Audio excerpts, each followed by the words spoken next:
Imagine standing trial for murder and walking free because the jury believed you were asleep, hallucinating, or convinced you were inside a video game. As unbelievable as these excuses sound, they weren't taken from movies or crime novels. They actually happened in the United States. And in each case, the defendant walked away without a murder conviction. These are the cases that shocked investigators, stunned families, and left the American public questioning how some of the most bizarre defenses could ever work in a courtroom.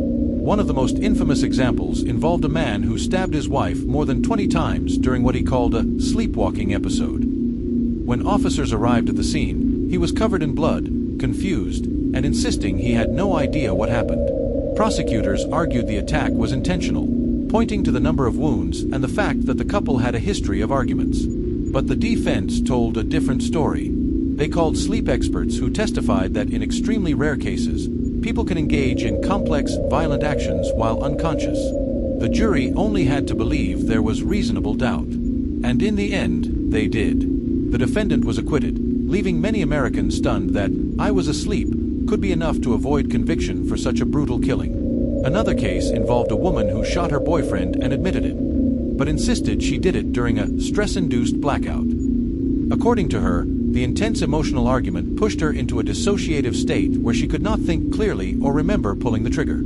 Her defense team brought in psychologists who explained that extreme stress can cause people to disconnect from their surroundings, acting without full awareness. The prosecution countered that she had purchased the gun days earlier and had clear motive. But once again, the jury was left with doubt.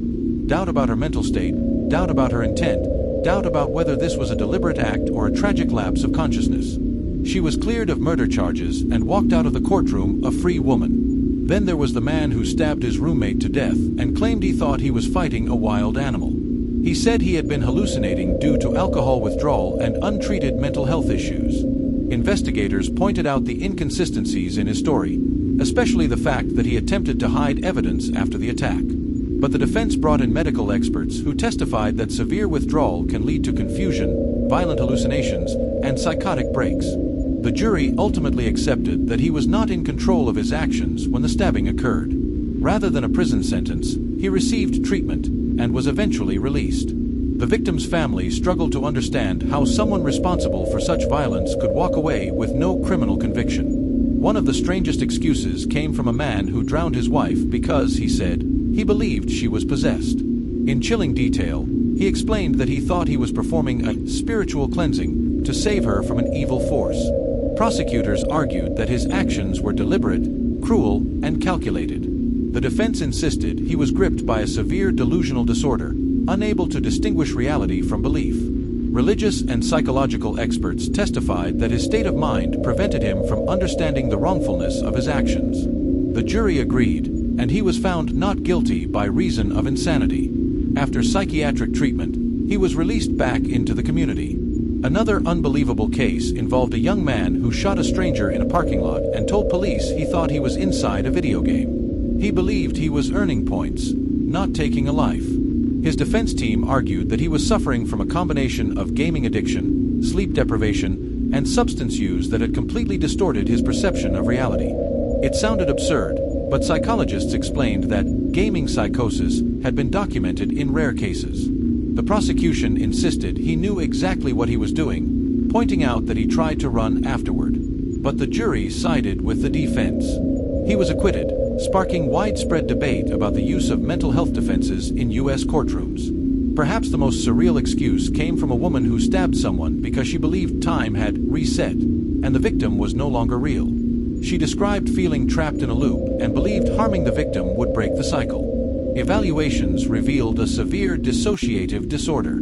Despite prosecutors arguing she was faking the condition, the experts convinced the jury that she was detached from reality during the attack. She was found not guilty and ordered into outpatient treatment. All of these cases share a common thread: the question of intent. In the United States legal system, intent is everything. Without it, prosecutors cannot secure a murder conviction. And that is why defenses involving sleepwalking, dissociation, hallucinations, or delusions can be so powerful. Even if the defendant caused the harm, their mental state at the time can erase criminal responsibility. Supporters of these defenses argue they prevent unfair punishment of those who genuinely could not control their actions.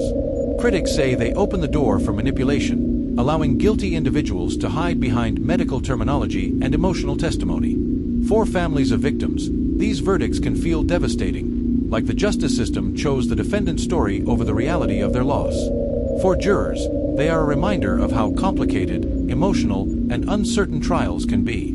And for the public, they raise a difficult question. How many killers have walked away because their excuse created just enough doubt? These cases challenge the limits of the law, the role of psychology in the courtroom, and our own understanding of accountability. They show that sometimes, all it takes is one unusual explanation, one well-delivered defense, or one powerful expert witness to turn an open and shut case into an acquittal.